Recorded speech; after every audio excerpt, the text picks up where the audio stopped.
Today is our journey to Capitol Reef. Your stay can be long, but it works to be brief, because much can be seen simply driving about, with one little extra that creeped my wife out. Let's take a look.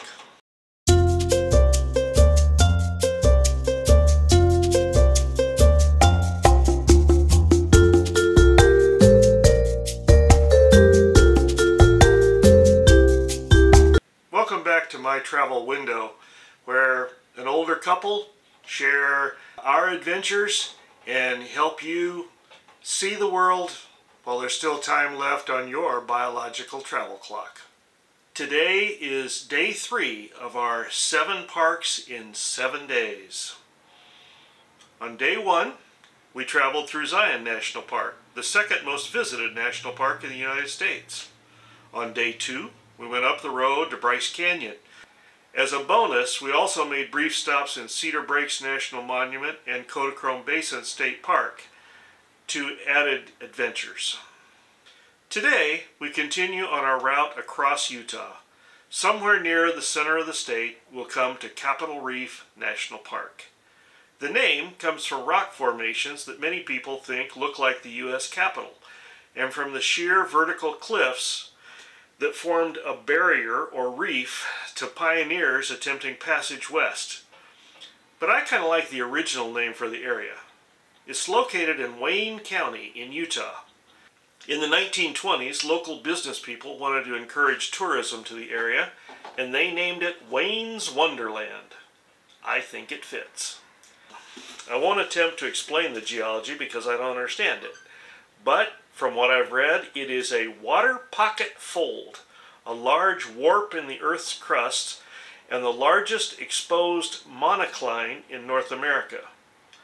I only know it's incredibly scenic. In 2021, the park received 1.4 million visitors, which ranks it 4th out of the 5 Utah parks. For me, this makes it a hidden gem.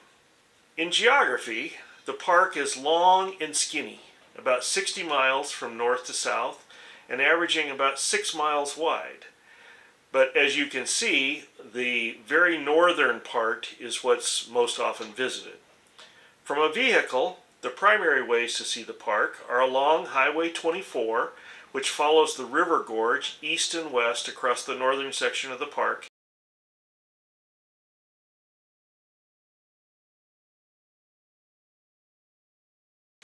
and via this 10-mile scenic drive, which then goes into a dirt road that's part of the trip I said creeped my wife out. You can see why. If you listen carefully, you can imagine the Deliverance banjos playing in the wind.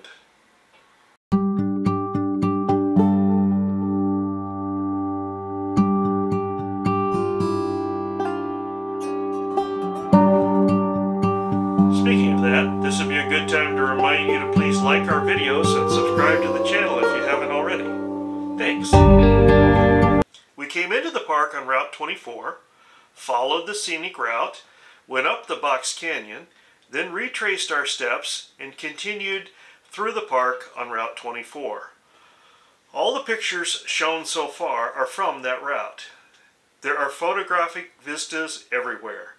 It's difficult to get pictures along much of Route 24 because it's narrow and curvy with limited pullouts.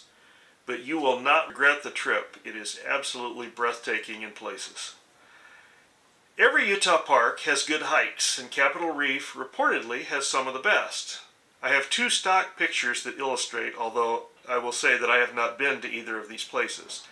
The arch is called Cassidy Arch after Butch Cassidy, the most prolific bank robber of frontier days, who spent much of his time in Utah. This other view shows a similar hidden gem vista. But if we're committed to the goal of seeing 7 parks in 7 days, I recommend simply driving the scenic loop, stop for pictures, then continue on towards Moab, traveling at least as far as Green River and preferably all the way to Moab, where there is abundant RV camping available. It'll be a long driving day, but my rationale is that a great portion of the beauty of Capitol Reef is visible from the road, as you can see. and it's important to be ready to visit Arches, our next stop, early in the morning. Unlike most of the parks, Arches rations visitors, and you don't want to be turned away. I'll explain the process in our next video. Until then, safe travels.